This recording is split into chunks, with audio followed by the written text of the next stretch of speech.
and welcome to another episode of the Urban Homesteading channel, holiday edition. Only insofar that it's the holidays, we're not doing a holiday project today. If today is the first time visiting our channel, we want to extend to you a very warm welcome. If you have been here before, welcome back. If today is your birthday, we want to wish you a fantastic birthday.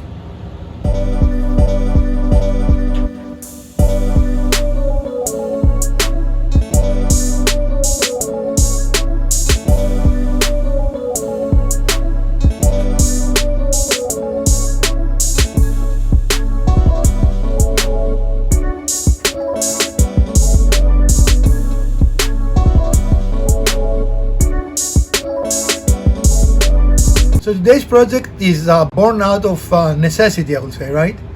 Our two sons moved to their brand new apartment, and we're looking to buy them a kitchen table, and we found out that it costs like $9 million, right?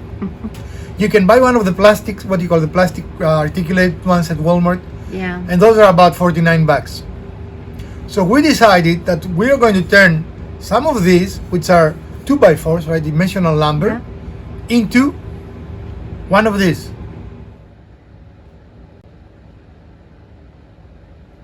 So as always, we're going to show you everything we're doing, and we're going to discuss tips and tricks that will make your build easier.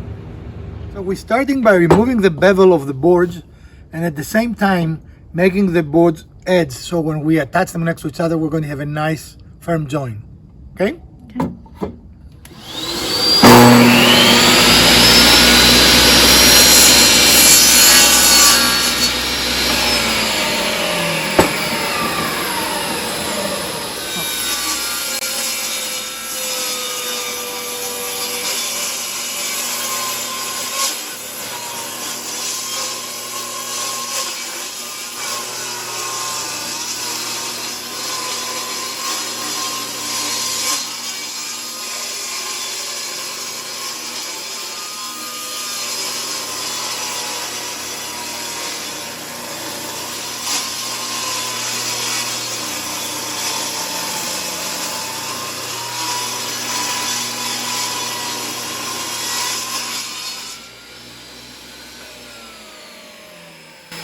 You want to show that edge?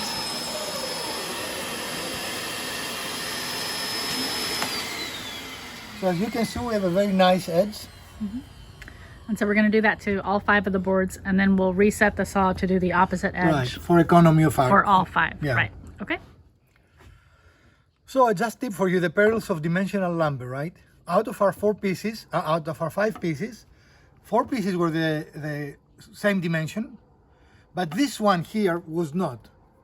When we tried to square it, the saw didn't take anything out of it, right? So it was at least an eighth. Like a Small. 16th of an inch less. So for this, we had to make another small adjustment to the saw, and now it is square, but it also means we have to make another adjustment now.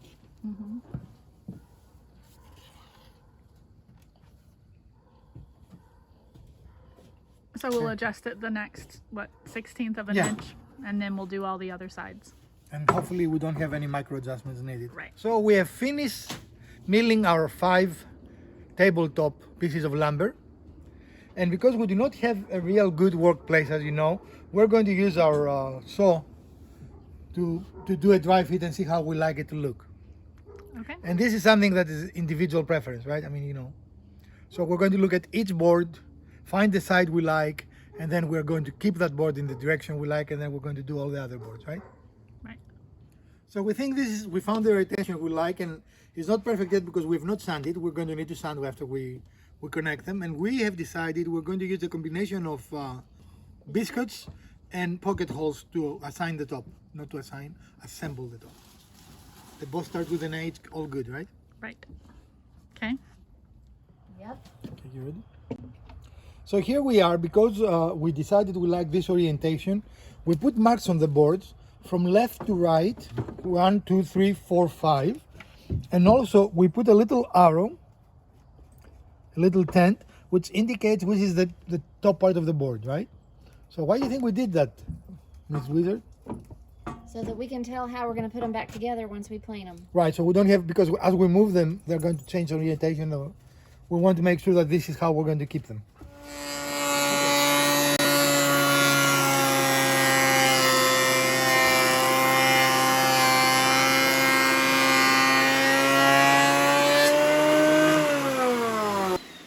when you're joining, you're listening for the joiner, right? If at any point you do not hear the blades cutting, you need to go through the joiner again. Why you guys think? Do you think that is? Because you didn't take off any wood. Well, you did take wood, but you didn't take wood there Right, in but that specific it won't spot. be even across So it's here. not flat That's yet. what I meant. Okay. So that is one of the things. Also, now we're all used to try to keep everything parallel and things like that. Flush. It is not critical on the joiner because the cutting surface is here. And this is what you do, right? I mean, it's important that you are perpendicular. So the wood is going Right. flat, perpendicular. So even if across you're that. diagonal, as long as you pass through this point of the blade, you're going to join correctly. All right, let's continue. We have a bunch of those to do. So if you want to make sure that your joining is correct, take a piece that it is really, you're certain you're straight, right? So an angle iron, or in this case aluminum, is a very good tool for that. And put it on your board. You're pressing it there. And as you can see, we have a gap here, right? Which means somewhere there it's lifting. We have a bow, right? Does it make sense? Not much, but a little bit. Right, but you can see the gap here, right? It's just enough to throw off the edge. And if we put it on the other board, it sits perfectly. You see it? There is no gap anywhere. Yep. So that's the way you're checking that your cut is correct. So in our case, we're going to have to pass through the joiner one more time, right? Yep. Okay.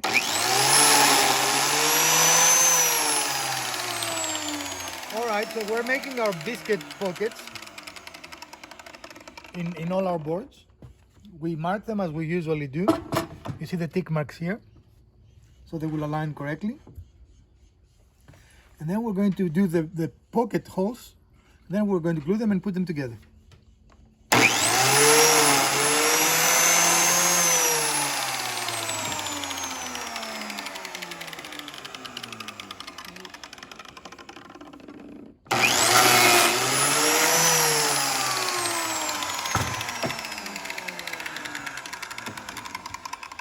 Wait, please. Until... Mother Nature is throwing us a little bit of a curve. It started sprinkling outside, so we have to move into the shop.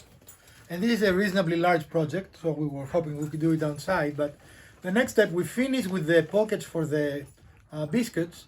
So our next step is to create pocket screw holes, right? Screw holes. Yeah.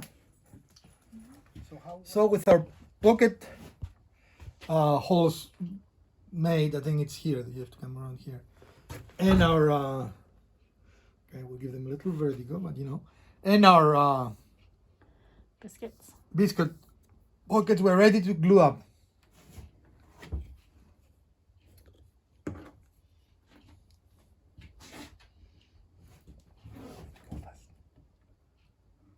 Would you like to do it? No, I would like you to do it I'm fast. trying to go fast, so.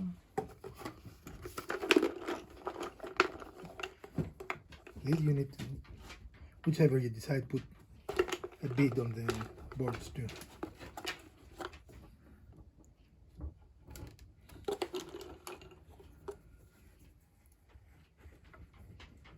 Why are you putting a biscuit in there? Oh, right. Good catch. Okay. Sorry, viewers. Trying to line this up. Hold this. I'll do it. Or do it. Hold this or do it. One or the other. Why this is not going in? This one's not going in there. Oh, good. Couldn't get it in. Now we got it in. Excellent. Now we have some.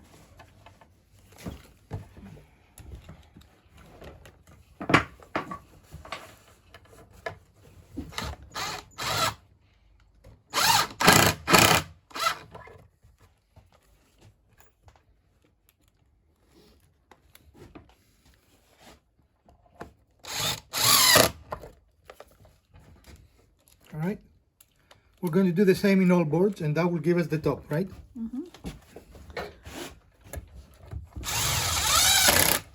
So now we're gluing 4x4s to make legs. 2x4s. 2x4s. To sorry. themselves. To another 2x4. homemade 4x4s. But we're not going to keep them as 4x4s. We want to square them, right? Which is why we're doing it this way. Or we're completely wrong, one of the two, right?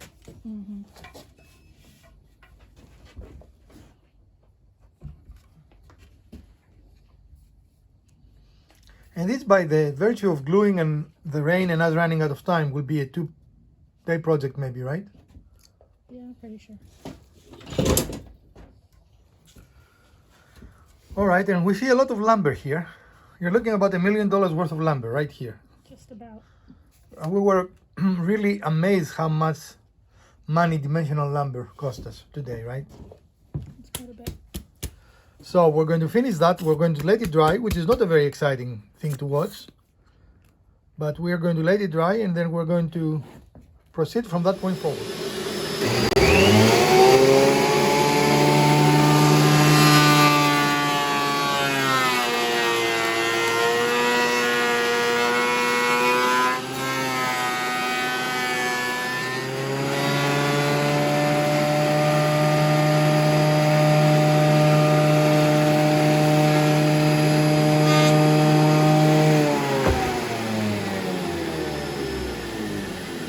We need to go through again.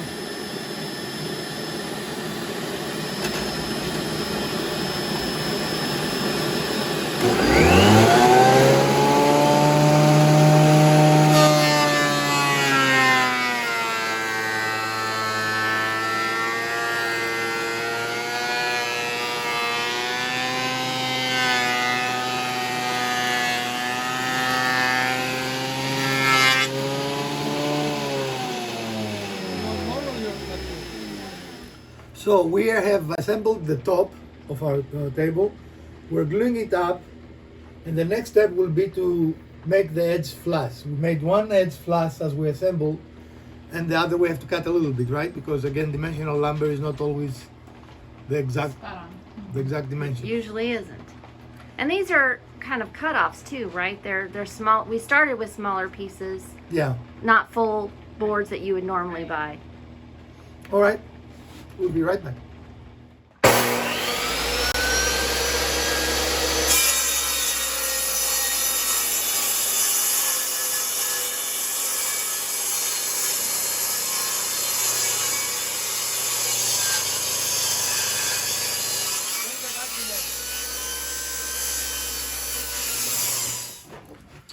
All right, so where is the other piece, the offcut?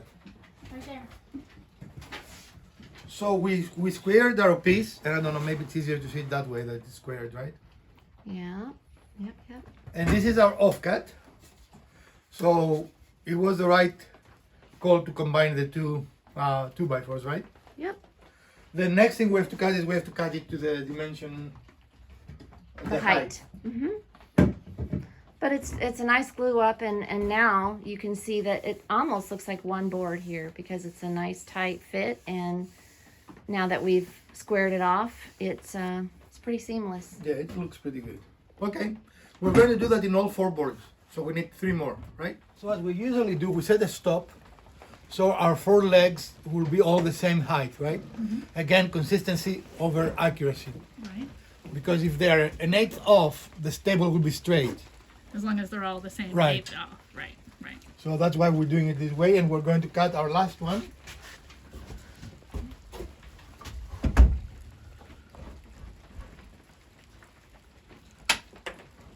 No?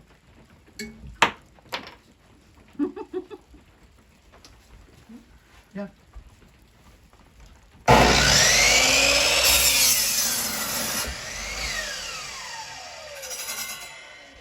All right. So, Here we go. We have 4. You wanna? it looks dimensional, We've got the other 3 sitting here. There's the 4th one. okay. I think it will be good. What do you think? So we're setting out our track system to make this edge perfect again, right? Okay. Because as you can see, it is far from flush.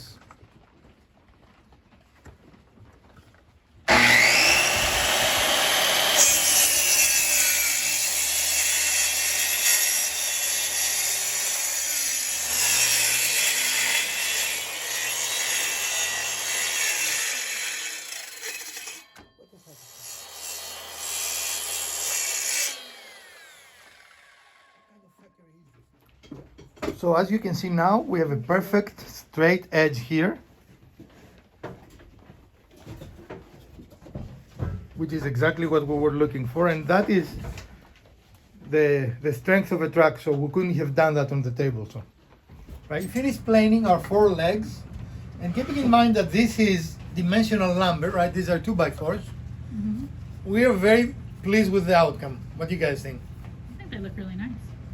Okay, the next step for the table will be for us to calculate and cut our skirting. Okay.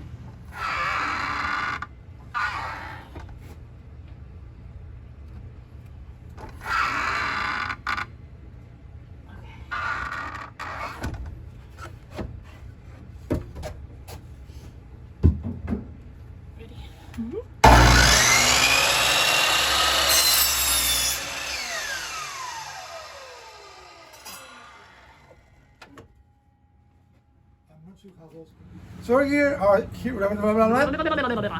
you recording or not? I am. Okay, For the here, outtakes. here is our first dry fit. The table is upside down. As you can I don't see, know.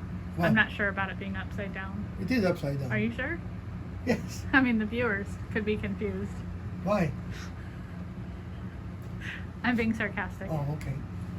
And we decided to put a little skirt there, and I think the dimensions looks good. What do you think, Mrs. Wizard? Mm-hmm. I think they look good.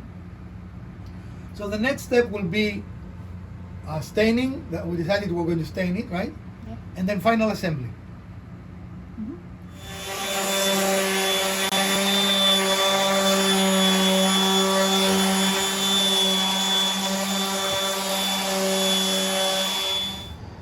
So now we are start the finishing process, which is putting the stain on, right?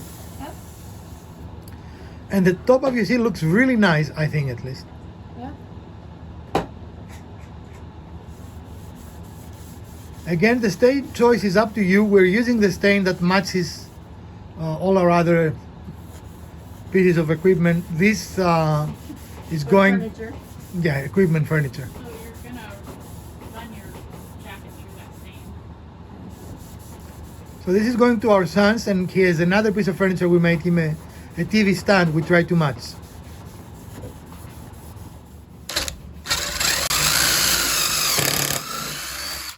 So now we've got our pieces of skirting or trim that'll be around the bottom edge of the table, and we're doing the pocket hole screws for the pocket holes for these. And we're gonna do one on either end, and then probably 2 or 3 along the edge. that Maybe will- 2 on the short ones and 3 on the long ones. Yeah, okay. All right, so we'll do that. And we have to do that for all 4 pieces of. So here we are. We have finished drilling all our pocket holes.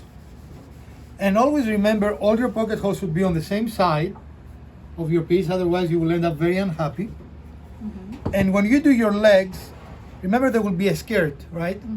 So we marked each side of the leg that we need pocket holes, and then we made sure we're inside of the skirt, so it is not going to be visible Right. from when we finish the skirt. Of course, if you really want to, you can plug the pocket holes, right? Yeah.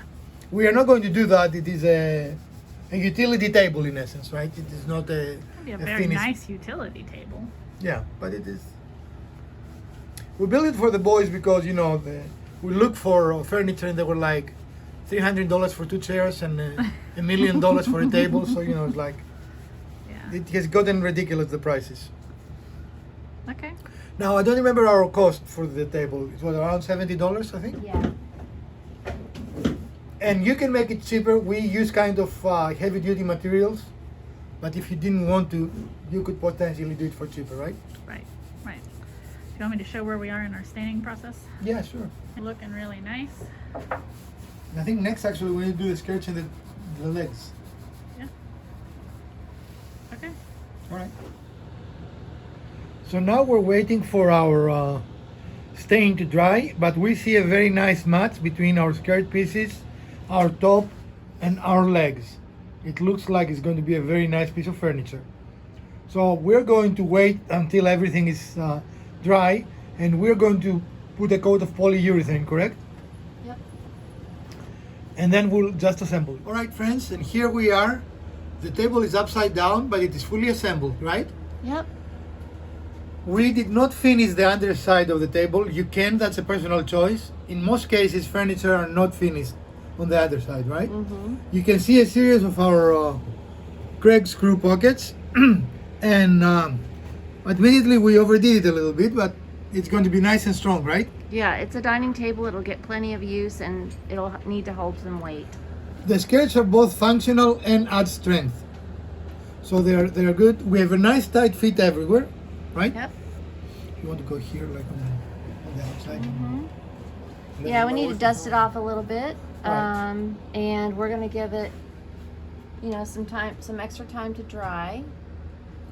Even after several hours, it's still not fully dried. Well, and that's because it is getting really chilly outside, but Right, the weather has not been kind to us today. But in any case, this is our product for today.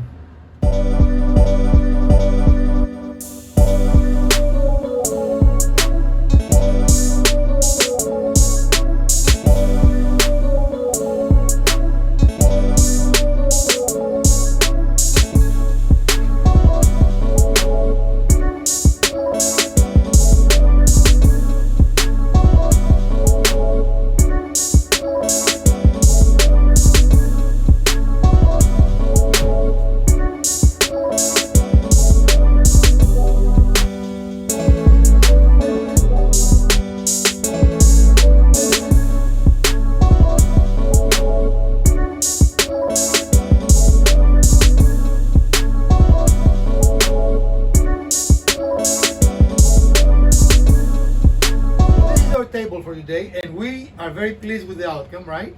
mm-hmm. And again, everything we built was from taking dimensional lumber like this, even the legs, right?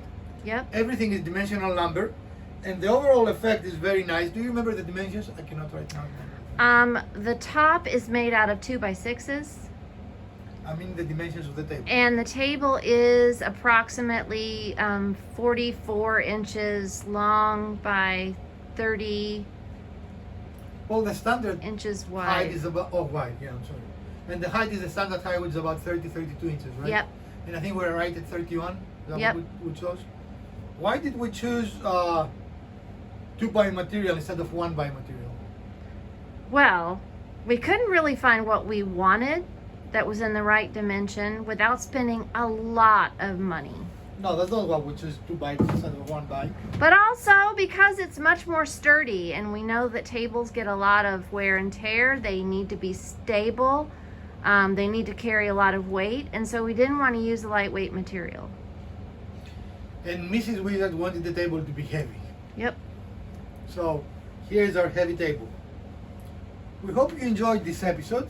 We definitely, can we say we enjoyed building it? Well, yeah, it was an interesting project and not one that we've done anything like before. It has a very nice rustic look to it. You know, we left the cuts and opening it. It looks like it's a table that has been a while for use, even though it's brand new. Mm-hmm. And we didn't have to, what is the term? I forget. Age it. Right, right. Definitely will fit 2 people. I think it will fit 4 people. What do you think? Yeah, it could fit 4 people. Yep. If you enjoyed this build, we would appreciate a thumbs up. If you don't, hit the other button twice. Share, like, subscribe. Let us know what else you might want to watch in future episodes of the Urban Homesteading channel. And we didn't tell cost, right? Yep. So the cost for this was about $70, but we have some material left.